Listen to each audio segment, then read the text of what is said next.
What's going on, guys? Welcome to the Fireball Mullet YouTube channel. This is going to be really cool because we're going to give you an overview of everything that was done last year. There was a lot of things done, so I'm super excited to catch you guys up. I've got videos on all this stuff if you want to learn a little bit more deeper, but I wanted to really go through and show you and catch a lot of you guys up that's new to the channel, but also if you've been around, here's a recap, and I'm going to give you a few tidbits along the way. So let's get to it.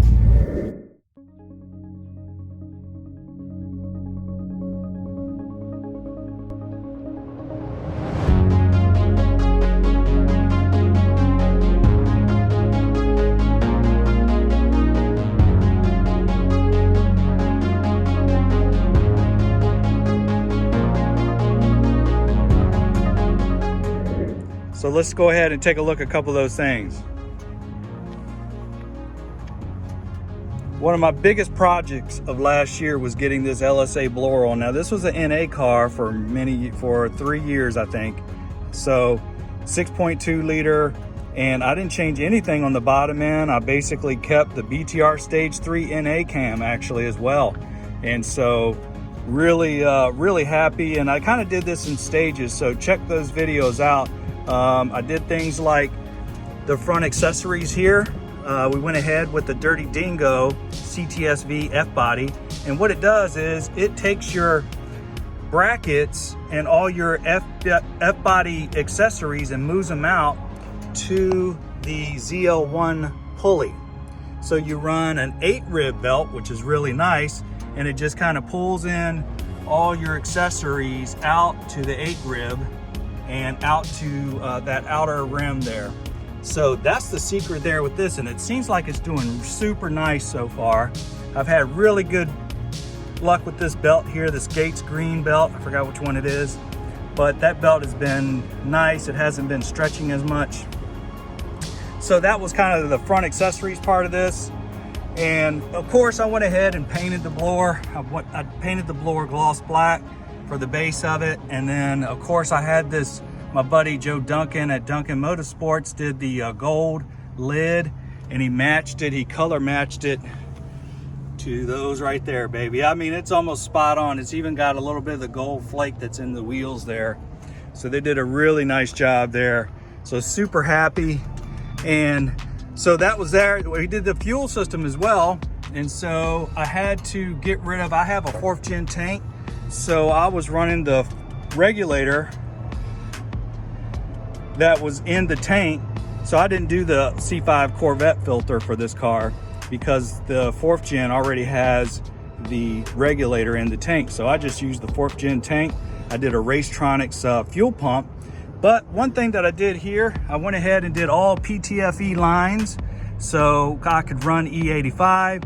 I put a big 525 Hellcat pump.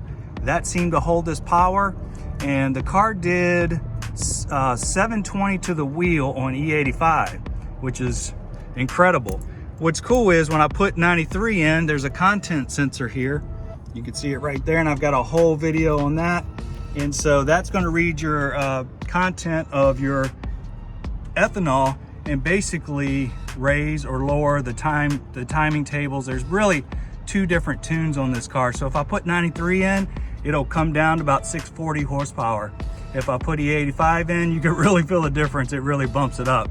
So the fuel system was another thing I did as part of this LSA Blur project, which was really cool. The other thing I went ahead and did, I used my little bit larger 90 millimeter that came off my LS3 here. So I went ahead and used that throttle body. And this intake was from my LS3 setup, my NA setup. I just changed a couple of fittings. You can buy this and kind of cut it and use your different angles. It's a air raid you build it kit, and you can just buy the tube. It's not that expensive, and so you can do your own custom setup there. It comes with all kinds of different angles, so check that out. I'll leave a link for that. But yeah, really cool setup, and super happy with this thing. I mean, the torque when it hits is like bam. It's like a freaking hammer that hits you right in the chest, which, man, I mean, I've been in big blocks and stuff like that, but I really never felt torque just hit right off of idle like that. So really just an incredible setup. Another thing I did, I went ahead and got this, I think it's the Minnie Mouse or something like that. Mighty Mouse, shit.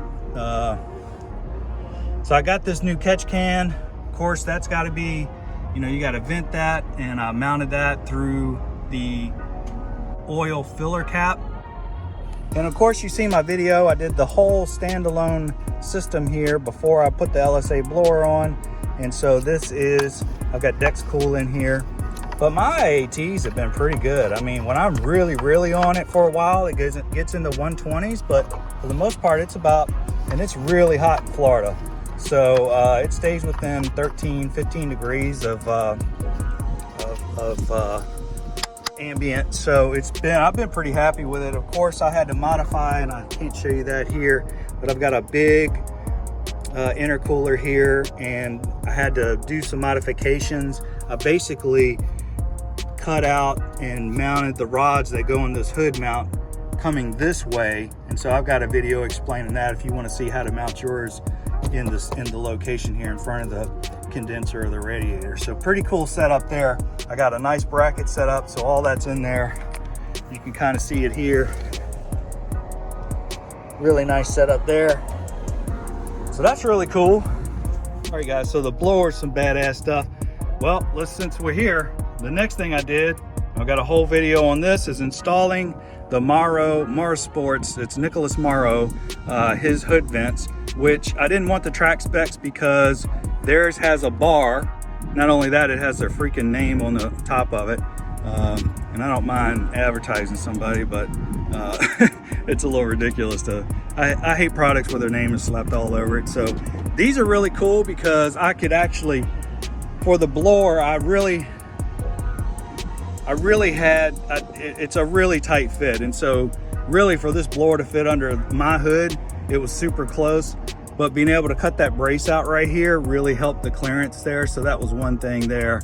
But what's really cool, if I go over here, you can see where I flattened a couple of these where the blower lid is, and then I gradually made them aggressive kind of going through here. But these make a big difference. I mean, it allows, because there's nowhere on these cars for the heat to go under the hood, and you can feel it when the fans are blowing.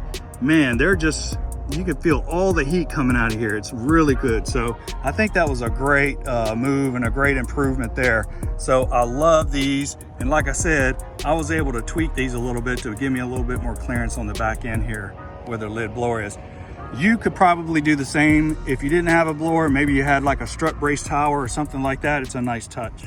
All right, guys, I'll go ahead and walk you through one of the things that you guys are probably laughing at me. I went through 3 or 4 different exhaust setups this year. I think 3. The first setup I had, and I've got separate videos on each one of these. The first setup I had was the True Dual Speed Engineerings, and then I cut the mufflers off of them and I put some turn downs with a MagnaFlow 14-inch bullet. So I've got a separate video on that. You could check that out. That definitely got it quieter and calmed it down.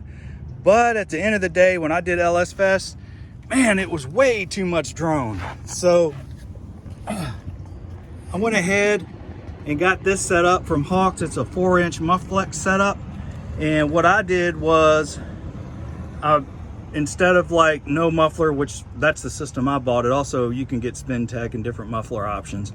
I used my Varex electronic valve muffler. And this thing's really sweet because I have basically a remote control and I can turn it down, and it's super quiet. And when I hit the button, there's a valve. You can see the motor there. That's kind of where the motor is. I'll take you in here. Yeah, that's where the motor is, man. That thing gets nice and rowdy and super cool. It clearance well, and it's got plenty of clearance on it. So, man, this exhaust here, I'm super happy, and I'm never going to change it, knock on wood. I'm really happy with it. So I think this setup has been by far the best setup that I've had, and it fits me, okay? Well, you know, I was younger, I loved it crazy loud. And when I did LS Fest, I just felt like I was gonna put a ice pick in my brain. The drone got to me so bad. So this is the route I went now. Then of course, this was my next setup here. You guys just recently saw this video, the airbag setup. I love it.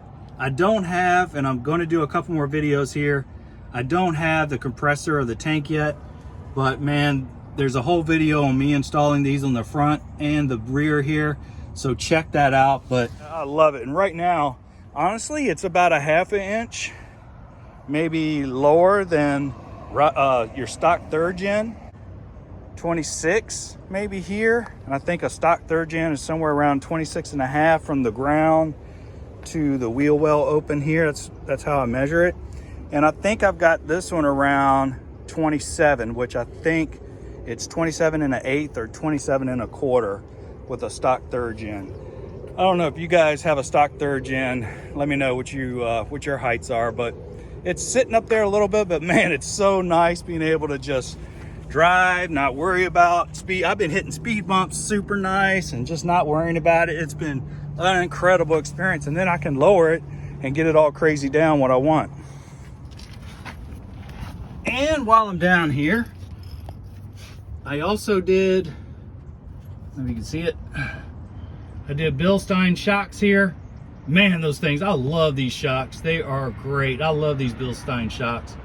They're awesome. So although I may be selling these and getting some different ones, because I think I want some double adjustables now with the airbags to allow me to dial it in a little bit. So we may be doing that, guys. All right, guys, going into the interior here. Well, we did the tick shifter. This thing, the springs, I freaking love it. And again, I've got a whole video on this, but I have not missed a shift yet with this tick shifter. It has been freaking awesome. Of course, I did upgrade the T56 to a Magnum F 6-speed transmission, and man, that thing shifts like butter. So I'm super happy with that. So between the shifter here and that Magnum F, man, it's like, God, it's like a modern car. I mean, it's just, I mean, there you go. First, second, third. I mean, it's just incredible. The springs here are pretty tight, but yeah, man, such a great improvement there. So that was two more things that I did. You know, the Magnum F and the shifter here completely changed our experience with shifting the car, and man, just made a big difference. So that was the next two things, of course. And this is going to be in my next video. I'm going to show you guys a little bit more about how I did this, but I went ahead and did 4 valves. Now this is front and rear gauge, and then it has a needle for each one. The red is the right side and the green is the left side. So that kind of gives you an idea there. And I've been playing around with the pressures here, but the front definitely takes more, obviously, with all the weight. But you know, that's an area there that I want to cover with you guys, and I'm getting ready to do, you know, the tank and the compressor and all that sort of stuff. So I got some really cool ideas how to mount that out of the way, so stay tuned for those videos. I also forgot to mention on the transmission, I also, because we did 3 dynos, so you'll see in my videos from last year, I had 3 dynos. The first dyno, I blew the clutch out. I had a LS7 clutch in, and the power just basically smoked that clutch. So I came back, did a monster twin clutch. I think it's the LT-S, and that thing is great. The only thing I don't like about it is, and it's a thing with all the twin clutches, is it has a lot of rattle, which, you know, now that I've quieted the car down, you can definitely hear it. So I don't know, you know, if I should just go like another level or something like that, but another level clutch. But that's one thing. So I did that, and the 3 dynos. The second dyno, I actually bent a bracket on the front accessories because I didn't have one of the bolts in on the Dirty Dingo power steering bracket. And when it hit, it bent the bracket from the, I guess, the torque and the belt just kind of tweaked the bracket there. So I had to get another replacement bracket from Dirty Dingo, and they were super cool about it. Got me another set there. And so the third dyno was the final one. We got the E85 pole. That was 720 to the wheel. And then the 93 was 640 to the wheel. So it's really cool. And I think I'm running 93 right now.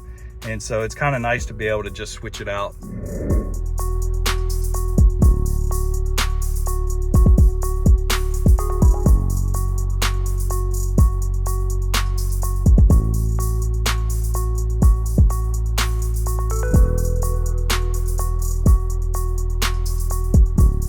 guys, another thing that I did, and I freaking love them, are Starbucks innovations. These front vented running lamps here, front parking lamps, is awesome. It's vented, and that actually goes to, you'll see it in there. Yep, there it is. It's got like a little duct that goes to your braking there, which is cool. And I think one day I want to run that actually to both of these to the air filter and just give it some nice clean air. But these things are sweet. Get you some of these, contact Seth Starbuck. I'll have a link. And I've got a whole install video on these. He's actually improved them. They're pretty much plug and play now, so very easy to install. I actually sanded mine down and put some paint on it, some black paint on it, but they're pretty smooth now. He's come a long way with them already. He's got a couple versions of them, and they're super cool. The other thing I did, guys, and I didn't actually video this, but I did the stripe kit. Now I know I honestly didn't think I was going to do it, but man, after I did it, I was like, why didn't I do this sooner? I mean, I am freaking loving it, and it just made a big difference. So you can see there, man, I kind of went through, got all that set up. I had some buddies of mine take some measurements, so just trying to get it as close as possible. And they turned out freaking sweet, man. I love them. So that was something that I didn't video, but honestly, that took me about an hour and a half, and I didn't wet it or anything. I just kept it real tight and just peeled the back 3 inches, 6 inches at a time, and worked my way around the whole car, and then just razor blade wherever I needed it to go. So it was pretty simple. Well, let's see, what else did I do? I started some interior. I really appreciate your support with that. So thanks, and we'll see you on the next video, guys.